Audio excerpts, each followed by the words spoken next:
Mixed martial arts has some of the most brilliant submission sequences that you'll ever see. These creative submissions contribute a great deal to the art of MMA. Some of these submission techniques are so unusual and underused that it takes a real master in Jiu-Jitsu to be able to improvise them. Stay tuned and keep on watching to discover the most unusual submissions in MMA. Let's get started. Nick Diaz, Gogo Plata.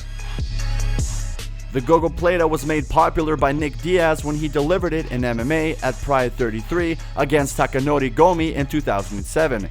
Diaz immediately became a star in Japan after this fight, and besides Diaz, only very few people have been able to pull it off, and surprisingly, there has not been any record of its use inside the UFC cage. Most fighters tend to avoid it because of the complexity, and it only goes to show how rare this technique is. So whenever a Gogo Plata happens, it is special to the fight community. One of the most recent bouts where the Gogo Plata was used was at the UWC 31 in Tijuana, Mexico.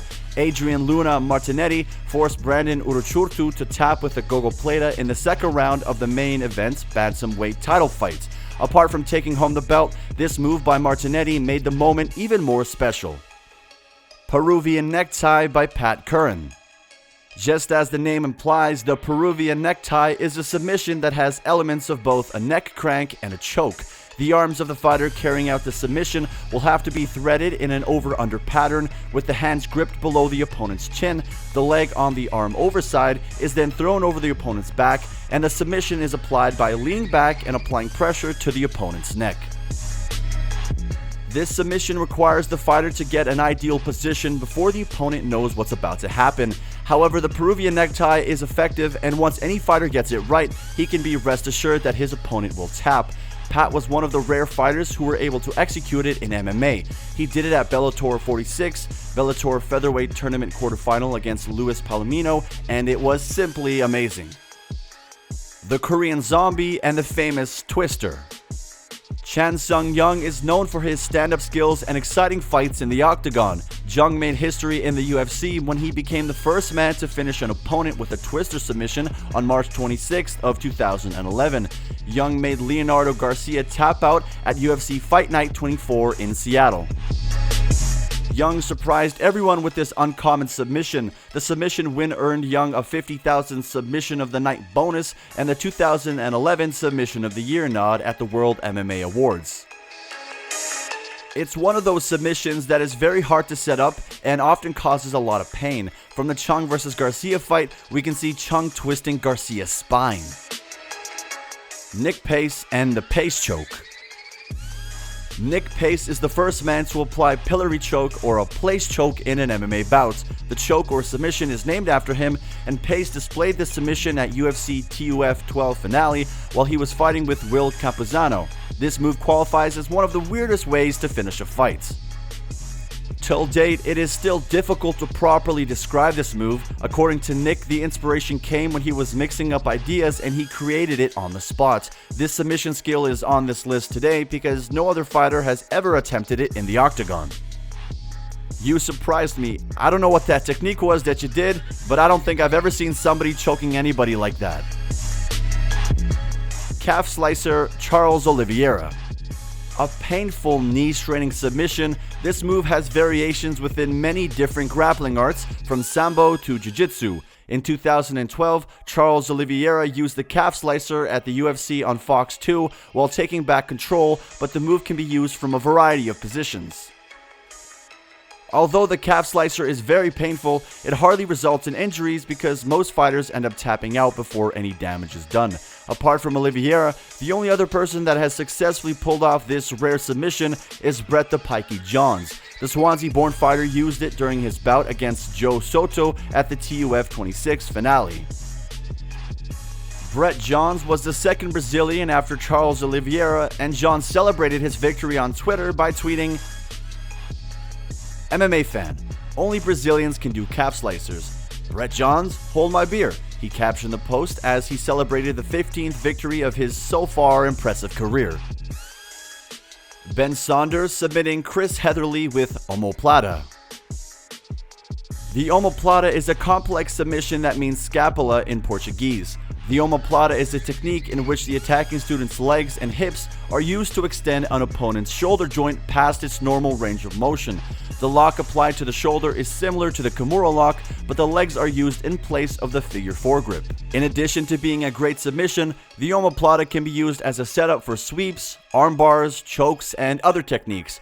The fact is that when a fighter is fully locked in with omoplata, there is no escape routes. Only very few fighters in history have been able to achieve this submission in MMA. Out of these few fighters, Ben Saunders has the most notable omoplata. In the beginning, it seemed like he was going for the regular triangle choke, but once Chris started defending, he switched to omoplata in a split second. Ovin St. Preux and the Von Flue choke. The Von Flue choke is a rare submission move used to counter a guillotine choke attempt. The technique requires side control over the opponent who is executing the guillotine choke. And while lying perpendicularly upon the opponent's back, the fighter has to get underhook control and lock both hands. After securing a tight grip, the fighter should sprawl out on their toes and shift the momentum towards the head of the opponent. Pressuring the opponent's neck from the fighter's shoulder will successfully result in a Von Flue choke. Alexei Oleinik, the Ezekiel choke. Alexei is the first and only fighter to ever win a UFC fight with the Ezekiel choke and has done it twice. This is not much of a shock because Alexei is a legit black belt in BJJ and Jiu-Jitsu, and he tapped almost 50 opponents in his career. This type of choke has many gi and no gi variations, and it comes from judo. No gi is tricky to get simply because fighters can't use the opponent's sleeve as leverage to choke them out. This is the main reason why we can't see more fighters using it in MMA. Tapping to flying scissor heel hook. One must pull a hell of a submission to finish, by many, the greatest MMA fighter ever, Anderson Silva. And that is exactly what took place at Pride in 2004. Ryan Shonin pulled a huge upset when he caught Silva into the very unique flying scissor heel hook. In fact, he was the first and only man to execute this move in MMA. We can't even recall someone having a shot at it in recent times. The flying scissor heel hook originates from judo, and it is the advanced version of the regular heel hook technique. Just as the name suggests, a person must catch the submission while mid-air. This makes it very risky since you are putting the entire body weight on it, which can easily blow the ACL or ankle. Tobi Imada and the inverted triangle. This one is my personal favorite, and we can all agree we want more inverted triangles in MMA. I mean, they look amazing and are very rare. For most MMA fans, Tony's submission win over Jorge Masvidal is the best in the history of the sport, and it's very hard to argue against that.